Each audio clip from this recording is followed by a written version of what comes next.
ሰላም ጤና ይስጥልን የተከበራችሁና የተወደዳችሁ በዓለም ዙሪያ የምትገኙ የጣና ቴሌቪዥን ቤተሰቦች እንደምን ዋላችሁ። አክብሮታዊ ሰላምታችን በያላችሁበት የምድር ዳርቻው ልድረሳችሁ በማለት የግንቦት 3 ቀን 2018 ዓ.ም የምሽት ጣና ዜናችን ተጀምሯል። እስከ መጨረሻው አብራችሁን እንድትቆዩ እየጋበዝን በቅድሚያም ለሰዓቱ የመረጥናቸውን ዜናዎች ርዕሶቹን አስቀድመን እናስደምጣችኋለን። ብአዴን በፋኖ ከባድ ምት በደረሰበት አካባቢዎች የትራንስፖርትና የሸቀጥ እንቅስቃሴ ላይ እገዳ መጣሉን ምንጮች ገለጹ። ይህ እርምጃ በነዋሪዎችና በንግድ እንቅስቃሴው ላይ ምን ተጽዕኖ እያሳደረ ነው የሚለውን ዝርዝር ዘገባ በቀዳሚነት እናቀርበዋለን። በአማራ ክልል የተሰማራው የብልጽግናው ሰራዊት በየቀኑ እየፈረሰ ስለመሆኑና አባላቱ ወደ ፋኖ ኃይሎች እየተቀላቀሉ መሆናቸውን የሚገልጹ መረጃዎች ተሰምተዋል። በወሎ ቤት አማራ ቀጠና ምን ተፈጠረ የሚለውን ዝርዝር እናስደምጣችኋለን። ጠቅላይ ሚኒስትሩ አይወዱኝም ሲሉ ፕሮፌሰር መራራ ጉዲና የሰጡት አስተያየት ትኩረት ስቧል። ለምን እንዲህ ያሉ? በፖለቲካዊ ሁኔታ ውስጥ ምን አንድምታ አለው የሚለውን ዝርዝር ዘገባ ይዘንላችሁ ቀርበናል። ከጤና ዘርፉ ጋር በተያያዘ የተፈረመው ስምምነት ዙሪያ የተሰጡ ማስጠንቀቂያዎች ውይይት ፈጥረዋል። ከዚህ ጉዳይ ጀርባ አደገኛ እቅድ አለ የሚሉ አስተያየቶች ምን ይላሉ? በጉዳዩ ዙሪያ ያሉ መረጃዎችን በስፋት እናቀርበዋለን። በሱዳን የእርስ በርስ ጦርነት ዳግም አዲስ ምዕራፍ ተከፍቷል። ከኢትዮጵያ ድንበር አቅራቢያ የተካሄዱ ውጊያዎችና የድሮን ጥቃቶች በክልሉ የጸጥታ ሁኔታ ላይ ምን አንድምታ እያሳደሩ ነው የሚለውን ዝርዝር ዘገባ ይዘንላችሁ ቀርበናል። ሰዓቱ ሲደርስ ይደመጣል። የተወደዳችሁና የተከበራችሁ የጣና ቴሌቪዥን አድማጭ ተመልካቾቻችን እነዚህንና ሌሎች ዜናዎችን ይዘናል። እስከ ፍጻሜው አብራችሁ እንድትቆዩ እየጋበዝን ወደ ዝርዝር ዜናዎቹ እናልፋለን።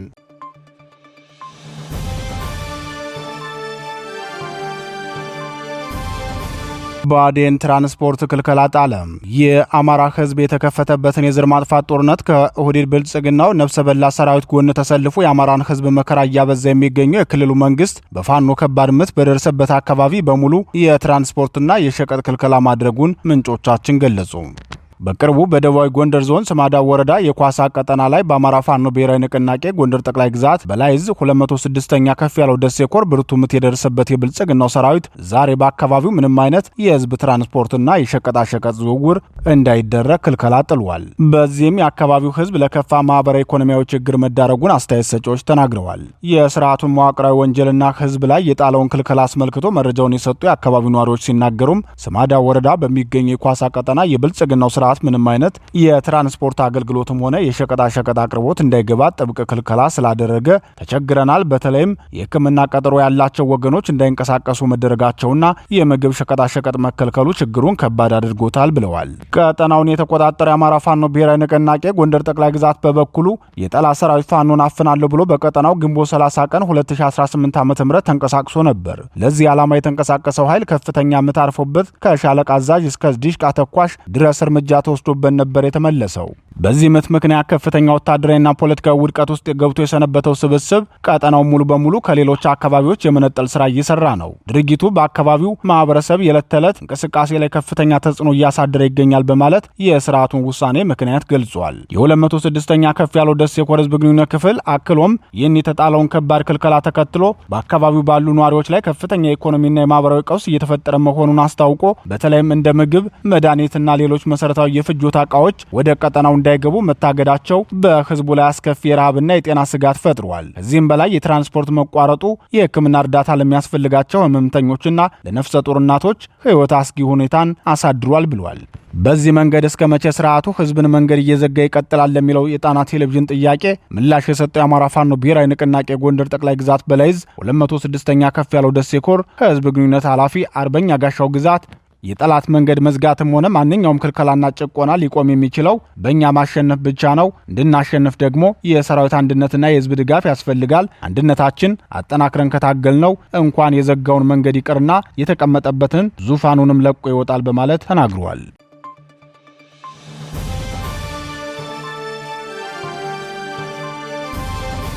ሰራዊቱ በጅምላ እየፈረሰ ነው። በአማራ ህዝብ ላይ ለዘር ማጥፋት ጦርነት የዘመተው የብልጽግናው ሰራዊት በየቀኑ መፍረሱን ቀጥሏል። ባለፉት 4 ወራት በተከታታይ በየቀኑ ሲፈርስ የከረመው የብልጽግናው ሰራዊት ዛሬም ከቀትር በኋላ በወሎ ቤት አማራ ቀጠና ወደ ፋኖ ካምፕ ተቀላቅሏል። የአማራ ፋኖ ብሔራዊ ንቅናቄ ወሎ ቤት አማራ አፄ ምኒልክ ዕዝ 105ኛ ኮር እንዳስታወቀው የጠላትን ሰራዊት በዜሮ መስዋዕትነት የማፍረስ ጥረታችንን ቀጥለንበታል። ሰሞኑን በተከታታይ እንደተቀበልናቸው ሁሉ ዛሬም የዲሽቃ ምድብተኛውን 50 አለቃ ካሳሁን ኃይሌን ጨምሮ ሌሎች የሰራዊቱን አባላት አቀባበል አድርገንላቸዋል ብለዋል።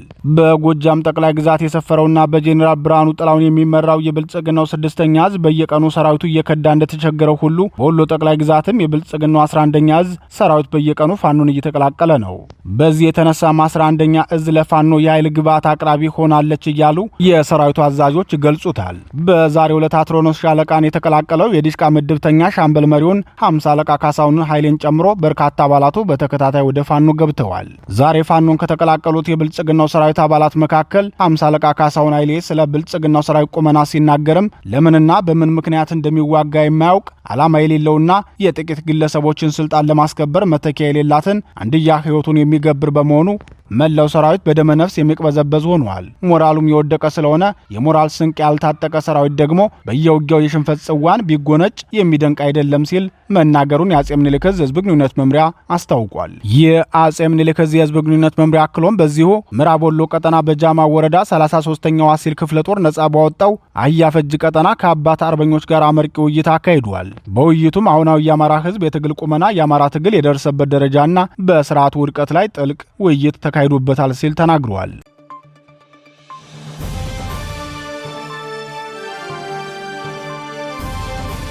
ጠቅላይ ሚኒስተሩ አይወዱኝም። ፕሮፌሰር መራራ የኦሮሞ ፌዴራሊስት ኮንግረስ ፓርቲን ከምስረታው ጀምሮ ላለፉት 34 ዓመታት ሊቀመንበር ሆነው እየመሩት ያሉ ፕሮፌሰር መራራ ጉዲና ጠቅላይ ሚኒስተሩ አይወደኝም፣ ምክንያቱም በግልጽና በድፍረት ችግሩንና ድክመቱን ስለነገርኩት ይጠላኛል ሲሉ ተናገሩ። በህወሓት ኢህአዴግ ዘመን ከምርጫ ቅስቀሳ ጀምሮ እስከ ፓርላማ አባልነት ቆይታቸው አነጋጋሪ አስተያየቶችን በመስጠት የሚታወቁትና በተለይም የወለጋ ኦነግን አምርረው ሲተቹ የነበሩት የቀድሞ የመኢሶን አባሉ ፕሮፌሰር መራራ ጠቅላይ ሚኒስተሩ ስልጣን እንደያዘ ነው እኔን የጠላኝ። ይህን ስለማውቅም ለሚቀርቡት ሰዎች 2 መልእክቶችን እንዲነግሩት ምክር ልኬለት ነበር ብለዋል። አንጋፋው አዲስ አበባ ዩኒቨርሲቲ ፖለቲካል ሳይንስ ፕሮፌሰሩ መራራ ከሪፖርተር ዩቲዩብ ቻናል ጋር ባደረጉ ቃለ ምልልስ ሲናገሩም የኢትዮጵያ የፖለቲካ ኤሊት የተቃርኖ ሐሳቦችን ይዞ የሚጓዝ ኤሊት ነው። ጠቅላይ ሚኒስተሩ ደግሞ ስልጣን እንደያዘ ከሰማይ በታች የሚገኙ ችግሮችን በሙሉ ፈታለሁ ብሎ ቃል ገባ። የንግግሩ ተፈጻሚ እንደማይሆን ስለተረዳው በተናገርከው ልክ ሆነ ተገኝ ብዬ ተናገርኩት። በዚያ ንግግር የኔና ጠቅላይ ሚኒስተሩ ተለያይተን ቀረን በማለት የእሳቸውንና የብልጽግናው ሊቀመንበር ልዩነት ምክንያት ያስታውሳሉ። የኦፌኮና የኦህዴድ ሊቀመንበሮቹ እርስ በርስ አለመግባባት ምክንያቱ የብቻ እንዳልሆነ የሚናገሩት አስተያየት ሰጪዎች በበኩላቸው ፕሮፌሰር መራራና ጠቅላይ ሚኒስተሩ ግጭታቸው የጀመረው በዚህ የፕሮፌሰሩ ንግግር ብቻ አይደለም። ዋናው የልዩነታቸው ምክንያት ፕሮፌሰሩ ፍቼ ላይ ጠቅላይ ሚኒስተሩን ዲቃላ ብለው በመናገራቸው ጭምር ነው። በተለይም የኦሮሞ ፖለቲከኞች አውራጃዊና ሃይማኖታዊ ልዩነትን መሰረት አድርገው የሚጋጩ መሆናቸው ይታወቃል። የጅማ ተወላጆችና የሸዋ ተወላጆች ልዩነታቸው ሰፊ ነው። የሁለቱም አውራጃ ተወላጆች በሃይማኖትም ስለሚለያዩ በሀሳብም አይገናኙም ሲሉ ይናገራሉ። የብልጽግናው ሊቀመንበር ኦሮሞን ኦሮሞ አይገድለውም አያሳድደውም ሲሉ ደጋግመው ቢናገሩም ከአቶ ለማ መገርሳ ጀምሮ እስከ ታየ ደንዳና ሌሎች በርካታ የፖለቲካ ስብዕና ያላቸውን ግለሰቦች አሳደዋቸዋል። አስተያየት ሰጪው የአዲስ አበባ ዩኒቨርሲቲ የፖለቲካል ሳይንስ መምህር አስተያየታቸውን ሲቀጥሉም ፕሮፌሰር መራራ የፍቼውንም ሆነ ለራሳቸው ለጠቅላይ ሚኒስተሩ በተናገርከው ልክ ሆነ ተገኝ ብለው ባይናገሩም በመካከላቸው ልዩነቱና ጠቡ አይቀርም ነበር። ምክንያቱም የጠቅላይ ሚኒስተሩ ስብዕናና የኦሮሞ ፖለቲከኞች ባህሪ እርስ በርስ ለመፈራረጅም ለመጣላት ቅርብ ነው ይላሉ። ፕሮፌሰር መራራ ግን በዚህ የሥራ ባልደረባቸው ንግግር የሚስማሙ አይመስልም። ከብልጽግናው ሊቀመንበር ጋር ያላቸውን ምክንያት አስመልክቶ በሰጡት ተጨማሪ ማብራሪያም በ2010 ለውጥ የሚባለው እንቅስቃሴ ከመጣ በኋላ እና አሁን ላይ ያለው የብልጽግና ፓርቲ እንቅስቃሴውን መጀመር በጀመረበት ወቅት እንግዲህ እርስዎ ከስር የተፈቱበት ጊዜ እንደነበር ይታወሳል።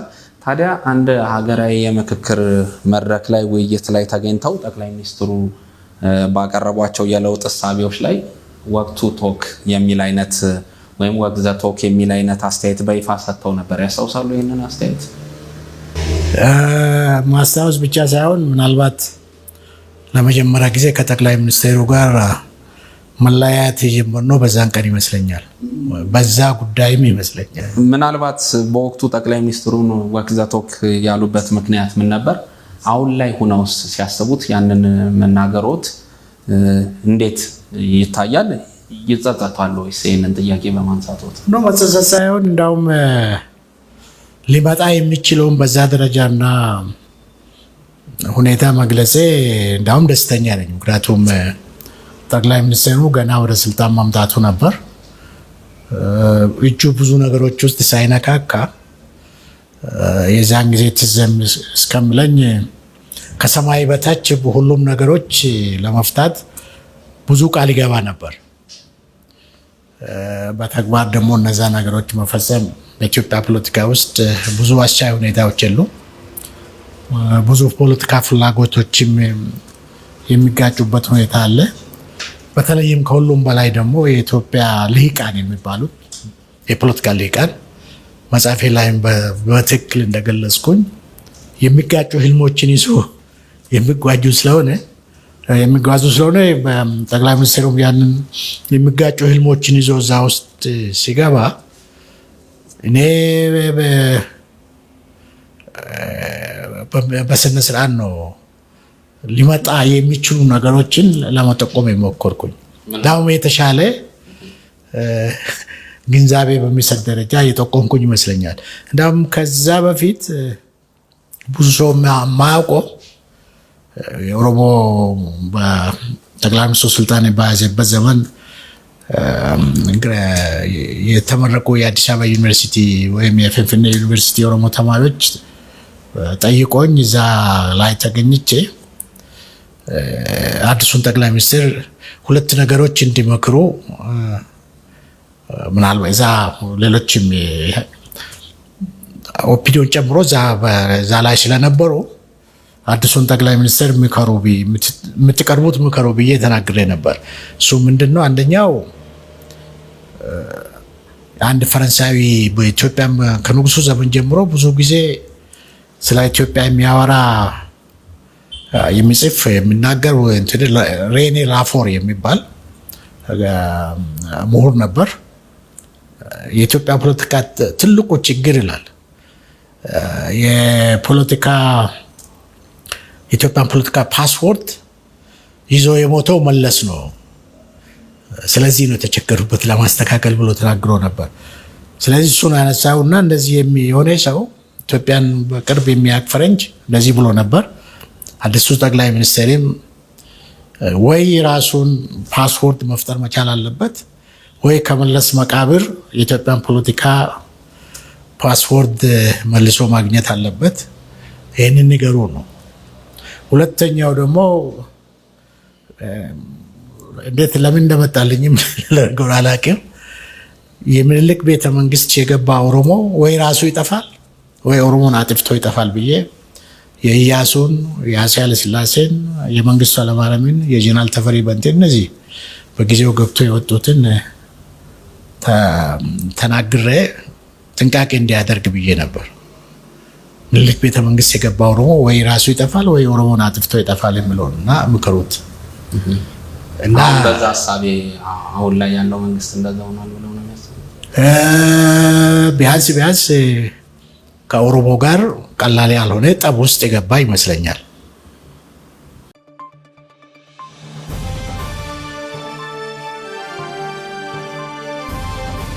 ከጤና እርዳታው ጀርባ አደገኛ እቅድ አለ። ሂውማን ራይትስ ዎች የኢትዮጵያን ታሪካዊ ሀብቶችና ሉዓላዊ ፖሊሲዎችን ለባዕዳን ሀገር አሳልፎ የሰጠው ብልጽግና በተለይ በጤናው ዘርፍ ከአሜሪካ መንግስት ጋር የደረሰበት ስምምነት እጅግ አደገኛ መሆኑን ሂውማን ራይትስ ዎች አስጠነቀቀ። በተለይም በስርዓተ ጾታና በባዮሎጂካል ሀብት ቁጥጥር ላይ የሚያሳድረው ጉዳት እጅግ ከፍተኛ ነው በማለትም አስታውቋል። ሂውማን ራይትስ ዎች ስጋቱን በገለጸበት ሪፖርቱ በኢትዮጵያና በአሜሪካ መካከል የተደረገው የሁለትዮሽ የጤና ድጋፍ ስምምነት የኢትዮጵያን ብሔራዊ የጤና ፖሊሲ ሉዓላዊ የመረጃ ሚስጥራዊነትና የባዮሎጂካል ሀብት ቁጥጥርን አደጋ ላይ የሚጥል ነው። የአሜሪካ ተራድኦ ድርጅት ዩኤስኤድ ከፈረሰ በኋላ በአዲሱ የአሜሪካ አስተዳደር አሜሪካ ትቅደም ፖሊሲ ማዕቀፍ ስር የተፈረመው ይህ ስምምነት የጤና እርዳታን ከበርካታ ጥብቅ ቅድመ ሁኔታዎች ጋር የሚያስተሳስር ነው በማለት ከፍተኛ ስጋቱን ገልጿል። በስርዓተ ምግብ፣ በስርዓተ ጾታና በባዮሎጂካል ሀብት ላይ የሚሰሩ ተቋማት እናሳካዋለን ብለው ባሰቡት እቅዳቸው ላይ መሰረት አድርጎ የአሜሪካ መንግስት ለኢትዮጵያ ጤና ዘርፍ የገንዘብ ድጋፍ ማድረጉን የኮነነው ሰብአዊ መብት ተሟጋቹ ድርጅት ይህ የገንዘብ ድጋፍ የአሜሪካን ጥብቅ የስነ ተዋልዶ ፖሊሲዎችን ማክበርን ግዴታ ያደርጋል። በተለይም ከጽንስ ማቋረጥ ጋር የተያዘውን የሄልምስ ማሻሻያ ህግን አፈጻጸም መከታተልን ያካትታል። ይህን መረጃ አሳልፎ መስጠት ደግሞ የሀገሪቱን ሉዓላዊ የጤና ፖሊሲ የሚቃረን ነው ብለዋል። ሁማን ራይትስ ዎች አክሎም ከዚህ በተጨማሪም በስምምነቱ መሰረት ኢትዮጵያ ሌላ ግዴታ ውስጥም እንድትገባ የሚያደርግ ነው። ይህም ማለት ጥልቅ የባዮሎጂካልና የፓቶጅን ናሙናዎችን ለአሜሪካ እንድታጋራ የሚያስገድድ ነው። ሆኖም ከእነዚህ ናሙናዎች ከሚሰሩ ክትባቶችና መድኃኒቶች ላይ ኢትዮጵያ ፍትሐዊ ተጠቃሚነት እንደምታገኝ የሚረጋገጥ ምንም አይነት ግልጽ ዋስትና በስምምነቱ ውስጥ አልተካተተም። ይህ ደግሞ የአገሪቱ ሕዝብ መረጃ እንዳይኖረው ተደርጎ የተፈረመ ስምምነት በመሆኑ የአገሪቱን ሉዓላዊነት ጭምር የሚጻረር ነው በማለት የብልጽግናው ስርዓት እየፈጸመ ያለውን ታሪካዊና ሀገራዊ ክህደት በዝርዝር አስቀምጧል። የአሜሪካ መንግስት በትራምፕ አስተዳደር በኩል ለብልጽግናው ስርዓት ያደረገው የ1.5 ቢሊዮን ዶላር ገዳማ ድጋፍ ስምምነቱ ከውጭ ሲታይ የጤና ዘርፉን ለመደገፍ የታለመ ነው ቢልም በረጅም ጊዜ ግን የውጭ ሀገራትን ፍላጎትና ቁጥጥር በኢትዮጵያ ብሔራዊ የጤና ፖሊሲ ውስጥ እንዲሰርጽ ሊያደርግ እንደሚችል ተንታኞች ያስጠነቅቃሉ። አያይዘውም ስምምነቱ በማህበረሰብ ላይ ለተመሰረቱ የጤና ተቋማት የሚሰጠውን ድጋፍ የሚያዳክም መሆኑን ጠቁመዋል። በተለይም ከኢትዮጵያ ሕዝብ ሃይማኖት፣ እሴትና ባህል አንጻር ተጻራሪ የሆኑ የስርዓተ ጾታ ጉዳይ ቀጣዩ አሳሳቢ ጉዳይ መሆኑን ተንታኞች ተናግረዋል። እንደዚህ አይነት ከመረጃና ከሉዓላዊነት ጋር የሚያስተሳስር ስምምነት በአፍሪካ አህጉር ከፍተኛ ክርክር እያስነሳ ሲሆን በቅርቡ ጋና፣ ዛምቢያና ዚምባብዌ ተመሳሳይ የሆኑ የአሜሪካ የጤና ትብብር ስምምነቶችን በመረጃ ሚስጥራዊነትና በሉዓላዊነት ስጋት ምክንያት ውድቅ ማድረጋቸው አይዘነጋም። በዚህ ጉዳይ ስጋታቸውን የገለጹ ምሁራን ስምምነቱ ከሚያመጣው ጊዜያዊ ጥቅም ይልቅ በረጅም ጊዜ በሀገሪቱ የፖሊሲ ነጻነት ላይ የሚያመጣው ተጽዕኖ በጥልቀት ሊመረመር ይገባል። በተለይም ለሃይማኖቱ ባህሉና ክብሩ የሚጠነቀቀውን የኢትዮጵያን ሕዝብ በባዕዳን ባህልና ወንጀል እንዳይጠቃ መከላከል ይገባል በማለት ተናግረዋል።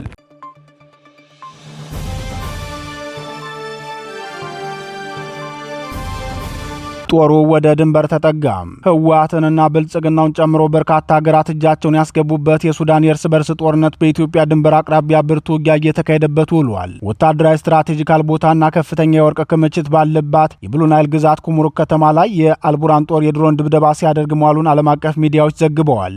በኩርሙክ ከተማ ተደጋጋሚ የድሮን ጥቃቶችን እያካሄደ የሚገኘውን የሱዳንን ወታደራዊ መንግስት እንቅስቃሴ አስመልክቶ ሱዳን ትሪቡን እንደዘገበው ወታደራዊ ዘመቻው የተከፈተው ከተማዋን ተቆጣጥሮ ከሚገኘው የፈጣን ድጋፍ ኃይልና ከሱዳን ህዝብ ነጻነት ንቅናቄ ሰሜን ጥምረት ዳግም ለማስመለስ ነው ብለዋል። የሱዳን ጦር በዚህ ሳምንት ውስጥ ብቻ በኩርሙክ ከተማና በዙሪያዋ መሽገው በሚገኙት የአምዳን ደጋሎ ሰራዊትና የኤስፒኤልኤምኤን ታጣቂዎች ይዞታዎች ላይ ሁለተኛውን የድሮን ጥቃት ሰንዝረዋል። ከኢትዮጵያ ድንበር አቅራቢያ የምትገኘው ኩርሙክ ከተማ ላይ ካለፈው መጋቢት ወር ጀምሮ በእነዚህ ጥምር ኃይሎች ቁጥጥር ስር መሆኗ ይታወቃል።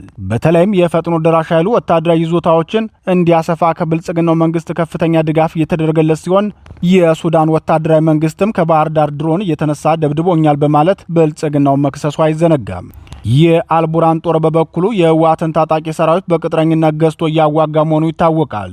የኩርሙክ ከተማ ካላት ወታደራዊ ስትራቴጂክነትና የወርቅ ክምችት የተነሳ ያለፉትን 5 ወራት ዋና የውጊያ ግንባር ሆና የቆየች ሲሆን በተለይም የግብፅና የተባበሩት አረብ ኤሚሬቶች ፍላጎት ኩርሙክ ላይ ልዩ ትኩረት አድርገዋል። ውጊያው ኩርሙክ ላይ እንዲበረታ የሆነበት ዋናው ምክንያትም ይህ እንደሆነ የጂኦፖለቲካ ተንታኞች ይናገራሉ። የሱዳን መደበኛ ጦር ኃይሎች ኩርሙክን ለመቆጣጠር ከፍተኛ ጥረት በማድረግ ላይ ሲሆን በዛሬው ዕለትም ከተማዋ ደቡባዊ፣ ምዕራባዊና ሰሜናዊ አቅራቢያዎች ላይ ከባድ ውጊያ ሲካሄድ ውሏል። በዚህ ውጊያ የተነሳም በ10 ሺዎች የሚቆጠሩ ሰላማዊ ዜጎች እንዲፈናቀሉ ምክንያት መሆኑን የሱዳን ትሪቡን ዘገባ ያመላክታል። አብዛኞቹ ተፈናቃዮችም የብሉ ናይል ግዛት ዋና ከተማ ወደ ሆነችው ኤርዳማዚን ከተማ በሚገኙ መጠለያ ጣቢያዎች ተሰደዋል። የሱዳን ጦር የአየር መከላከያ ክፍሎች በካርቱም ግዛት ሰማይ ላይ ሲበሩ የነበሩ ድሮኖችን በትናንትናው ዕለት ሲመክቱ የዋሉ ሲሆን የአካባቢው ነዋሪዎችም በአምዱርማን እና በሰሜን ካርቱም አካባቢዎች የፍንዳታ ድምፅ መስማታቸውን ዋቢ አድርጎ ሱዳን ትሪቡን አስነብቧል። የፕሬዚዳንት ዶናልድ ትራምፕ በአረብና አፍሪካ ጉዳዮች ከፍተኛ አማካሪው ማሳድ ቦሎስ በጉዳዩ ላይ በሰጡት አስተያየት ከተባበሩት አረብ ኤሚሬቶች ምክትል ጠቅላይ ሚኒስትርና የውጭ ጉዳይ ሚኒስትር ሼክ አብዱላህ ቢን ዛይድ አልናሃኒያን እንዲሁም ከግብጽ የውጭ ጉዳይ ሚኒስትር ባድር አብድላቲ ጋር በተናጠል በስልክ ተወያይቻለሁ። በሱዳን ያለውን ወሳኝ የፖለቲካ መስመር አሁንም ድረስ የቀጠለውን ግጭትና ሰብአዊ ሁኔታን ጨምሮ የሱዳንን አንድነት ለማስጠበቅ የሚደረጉ ጥረቶችን እንዲጠናከሩ ተነጋግረናል ብለዋል። የሱዳን ጦርነት ከኢትዮጵያ ቤኒሻንጉል ጉሙዝ ክልል በቅርብ ርቀት ውጊያ ማድረጉ የቀጠናው ሁኔታ እያባባሰው መሆኑን የሚናገሩት የፖለቲካ ተንታኞች ጉዳዩን የኢትዮጵያ መንግስት በጥንቃቄ ሊመለከተው ይገባል፣ ካልሆነ እንደ ህወሓት አይነት በሁሉም ጦርነቶች የሚሳተፍ ኃይል አጋጣሚውን ተጠቅሞ አካባቢውን ወደ ከፋ ደረጃ ያሳድገዋል ሲሉ ተናግረዋል።